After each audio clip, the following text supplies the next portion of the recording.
Hello, AP students. This is Mrs. Politsky, and I have your notes for Chapter 12, Psychological Disorders. And we're going to take a look at the second part here, Indicators of Abnormality. So, what are some of these indicators? Well, while clinical clinicians sometimes disagree about the etiology or the causes of psychological disorders, they kind of agree on some of the indicators of abnormality. And things such as hallucination, delusions, extreme affective changes are all signs of a severe mental disorder. Some clinicians also look for more subtle changes that might indicate that there's some kind of psychological disturbances, and this can be from mild to severe. And so, what I have here are some different things here. So, distress, which is something that most people experience at some point in time. The question is, does an individual show unusual or prolonged levels of unease or anxiety? Maladaptiveness, does a person act in a way that makes others fearful or interferes with his or her own well-being? Irrationality, does a person act or talk in ways that are irrational or incomprehensible to others? Unpredictability, does an individual's behavior erratically and inconsistently at times, does it differ, or does it differ from one situation to another as if they're experiencing a loss of control? And then finally, unconventionality and undesirable behavior. Does a person behave in ways that are statistically rare or violate social norms or of what is legal or morally acceptable or desirable? Clinicians are more confident in labeling a behavior as abnormal when there are two or more of these indicators present. And the more extreme and prevalent the indicators are, the more confident the psychologist can be at identifying an abnormal condition. So, breaking this down, all of us at times have been not necessarily acting normal, but these are a handful of questions that might show some kind of indication. So, have you at times had periods when you felt blue for no apparent reason, and that might be a sign of distress? Or have you ever gone to a party on a night when you knew you should have been studying? That might be maladaptiveness.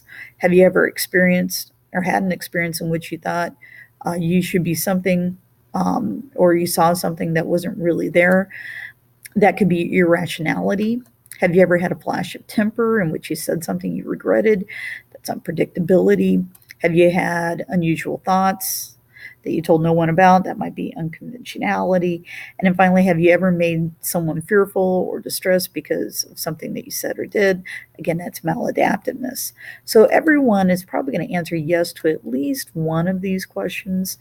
It doesn't necessarily mean that you're abnormal, but if you're having these happen more often, that might show, that there might be an issue. People who are basically healthy can become depressed at times. That's not necessarily all that odd, but it's the frequency of that. If it's happening more often than not, then obviously there might be a sign that there's some trouble happening.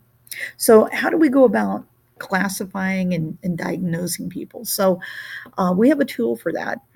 Okay, and it's known as the DSM version 5, um, which was also known as the Diagnostic Statistic Manual for Mental Disorders. This was originally published back in the 1950s, but the fifth edition came out in 2013 by the American Psychiatric Association. And most health care insurance companies are using this as a way to determine what treatments they're going to pay for. Um, Psychosis, which was kind of a term that was previously thought to differ from neurosis in the quantity and severity of symptoms. Just to kind of help you understand the difference here, psychosis is like you lose your sense of reality. Um, and that might mean that you have disturbances in perceptions, rational thinking or effect, whereas neurosis is like nervousness. So if we were going to like kind of use this to determine like what type of abnormality you might have, if a person is acting neurotic, it might be a sign of like an anxiety disorder, okay, panic, maybe OCD or something of that nature. Whereas psychosis might be a sign of like bipolar disorder, perhaps schizophrenia. So the DSM-5 has close ties to the medical model of mental illness. Its language is a mixture of medicine, symptoms, syndromes, diagnosis, and diseases. And its final form is kind of a curious mixture of science and tradition. But it is the go-to book. And most physicians, even in family practice, use this as a guide. All right. Thank you very much.